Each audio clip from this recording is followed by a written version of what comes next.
Hello guess, আসসালামু আলাইকুম। দেখেন আমি কি রান্না করেছি। রাতে সন্ধ্যায় হাঁসের গোশ রান্না করলাম, একটু মাখা মাখা ঝোল করে। গরম এখনও। দেখেন মেয়ে মেয়ে জামাই আসছে, আপনারা অনেকেই জানেন। আমার খুব ইচ্ছে হলো মেয়ের জামাইকে হাঁসের গোশ খাওয়াবো আর চাপটি করে খাওয়াবো। তাই দেখেন বানাতে চলে আসলাম। দেখেন আমি চাপটি বানাচ্ছি।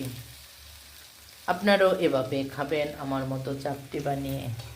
তো দেখেন আমি কিন্তু ধনিয়া পাতা সাথে 2-3টা কাঁচামরিচ দিয়েছি ব্লেন্ডার করে। আপনারা ওইভাবে খাবেন। আর আমার রান্নাগুলি কেমন হয়েছে অবশ্যই জানাবেন, অবশ্যই কমেন্ট করতে ভুলবেন না। তো দেখেন আমি হাঁসের গোশটা আবারও দেখাচ্ছি আপনাদের, কতটাই আমি হয়েছে, কতটা সুন্দর হয়েছে দেখতে। এই হচ্ছে রানগুলি। এই জিনিসটা খেতে আমি অনেক পছন্দ করি। এটা হচ্ছে গিলা।